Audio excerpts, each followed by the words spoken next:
समझना है ये 17.5 साल से 21 साल, जो पहली साल के लिए 2 साल बढ़ाया गया तो 23 साल। ये निकलेगा कौन सी उम्र में?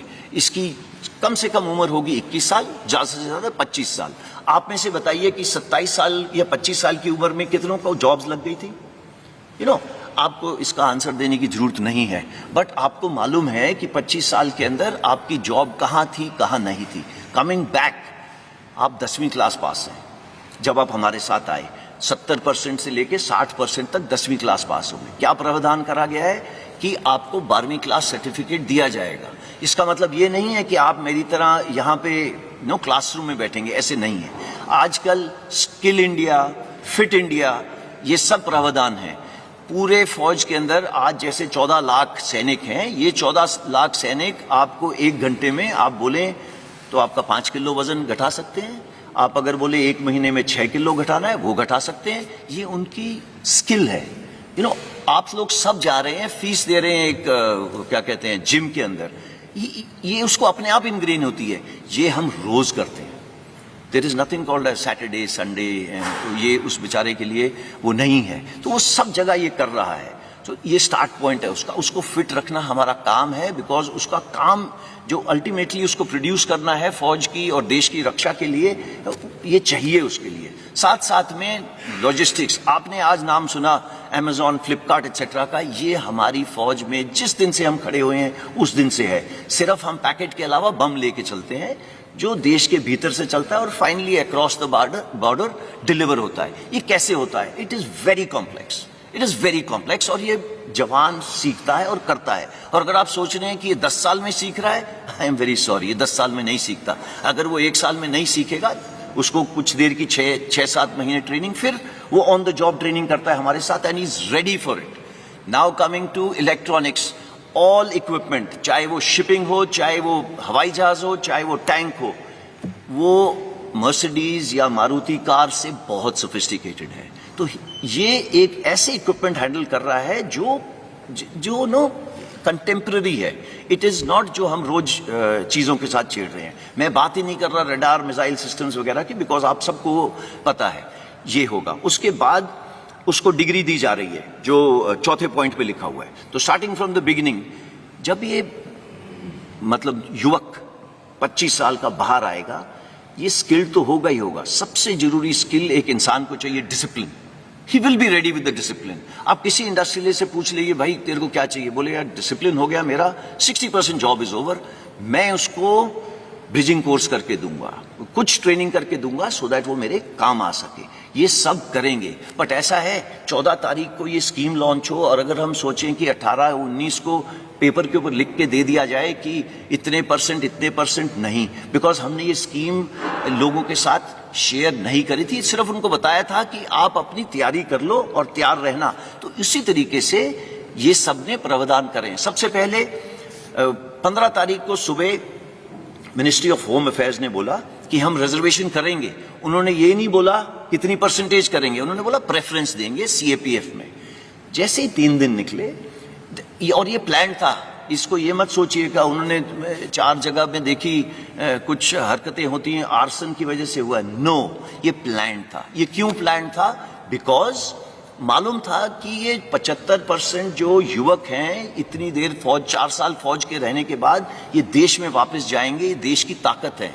ये 25% का तो हम ध्यान रख लेंगे, उनके साथ क्या करना है, कैसे करना है, वो हमारे पे छोड़ दीजिए। बट सबके दिमाग में ये आ रहा है इन 75% के साथ क्या होगा। ये अगर देश की ताकत है तो पूरे देश को, होल ऑफ द गवर्नमेंट, सबकी भागीदारी के साथ इसको आगे ले जाया गया। तो पहले एमएचए ने हमको बोला प्रेफरेंस दी जाएगी। विद इन 3 डेज उन्होंने बोला 10% reservation in CAPF and Assam Rifles. Then age relaxation दी। एज रिलैक्सेशन क्यों दी?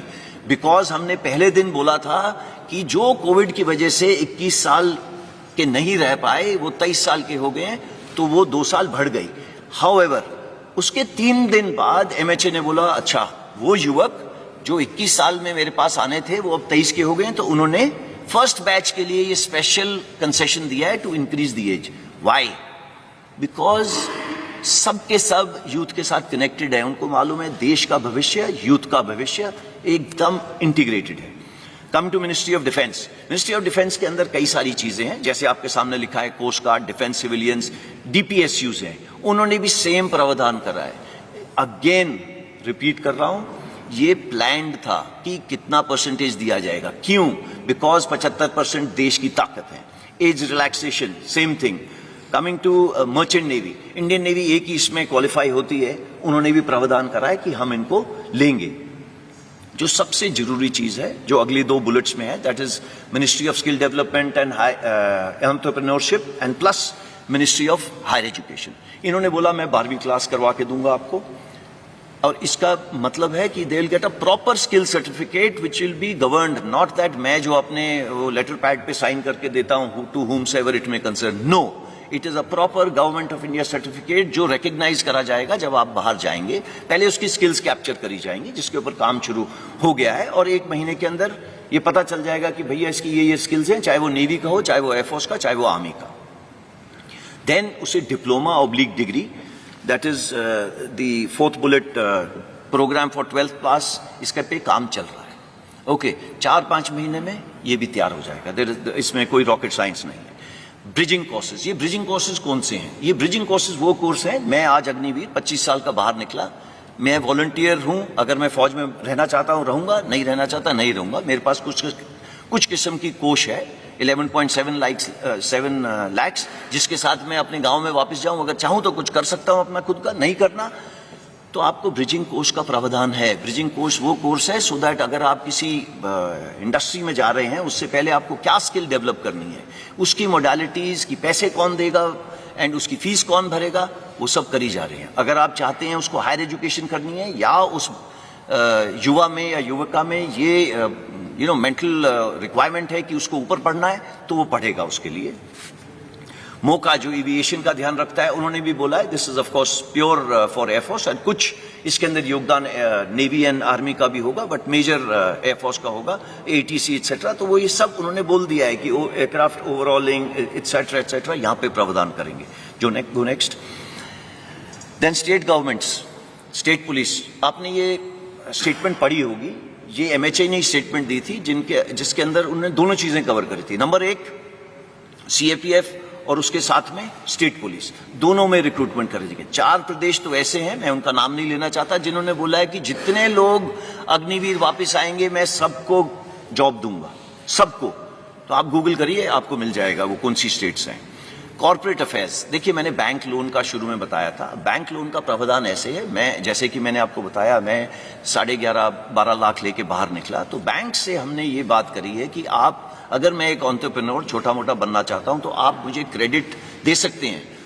वो प्रावधान कर रहे हैं कि क्रेडिट देंगे इस 12 लाख के ऊपर इक्वल अमाउंट का। अगर अगले साल आपकी क्रेडिट रेटिंग ठीक रही तो दे विल उस अमाउंट को थोड़ा सा ऊपर करेंगे, और वो अमाउंट 3-4 लाख ऊपर ले जाएंगे। तीसरे साल के अंदर अगर आपने अपना जो भी व्यवसाय चला रहे हैं ठीक चलाए, तो आपका ये जो लोन की चीज है ये थोड़ी और ऊपर चली जाएगी। उसके बाद हम हैंड होल्डिंग बंद कर देंगे, एंड वो और उसका बैंक के साथ वो चलता जाएगा आगे। देन जो पब्लिक सेक्टर अंडरटेकिंग्स हैं एंड इंश्योरेंस कंपनीज है, फाइनेंशियल इंस्टीट्यूशंस हैं, ये सब अग्निवीर के लिए पैकेजेस, क्रेडिट स्कीम्स बनाएंगे। बट ये जो इंटेंशन है एक्शन में कन्वर्ट करने के लिए, उनको कुछ समय देना पड़ेगा। हमको ये ध्यान में रखना है, अगर अग्निवीर आज भर्ती हुआ तो 4.5 साल के बाद बाहर निकलेगा। तो 4.5 साल के बाद जब निकलेगा, ये सब प्रावधान लिखे हुए होंगे इन प्रॉपर नोटिफिकेशंस, नॉट ये जिस तरीके से मैं आपको प्रेजेंटेशन दे रहा हूं। कॉर्पोरेट हाउसेज ने सब ने बोला है वो धीरे धीरे आएंगे, आप देखेंगे उनको। सीआईआई ने तो 15 तारीख को ये एडवर्टाइजमेंट दे दी थी कि हम इस स्कीम को वेलकम करते हैं, उनको पता है कि अग्निवीर उनके बहुत काम आएंगे आगे आने वाले टाइम में। Go next. मैं इसके साथ इसका जो आपको प्रेजेंटेशन देनी थी इसको समाप्त करता हूं। अगर आपके पास जो भी किस्म के सवाल हों वो आप खुशी से पूछिएगा।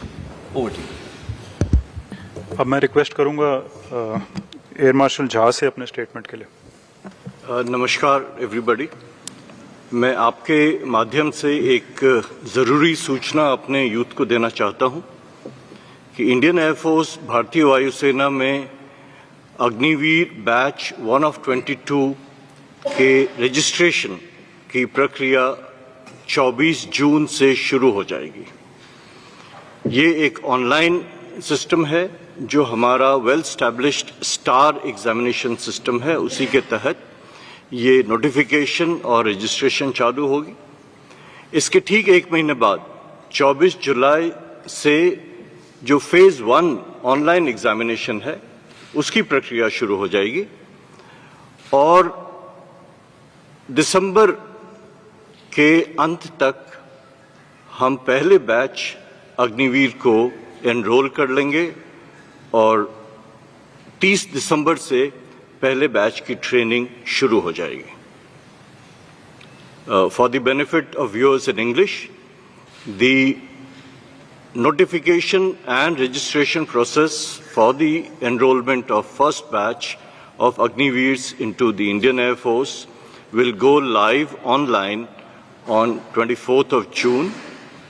Exactly 1 month later, on 24th of July, the well-established system of online examination for phase 1 will commence, and before the end of the year, the first batch, the intake 1 of 22 for Agniveer for Indian Air Force will be enrolled, and 30th December is the date on which the training for intake 1 of 22 will commence. Thank you, sir. I'll request Vice Admiral D.K. Tripathi from the Indian Navy, please. Good afternoon ladies and gentleman. हम लोगों ने भारतीय नौसेना ने, आपकी नौसेना ने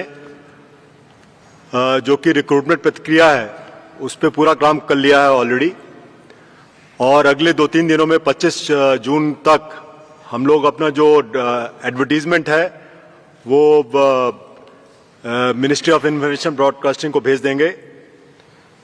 उसके बाद जैसा कि एयरफोर्स ने बताया,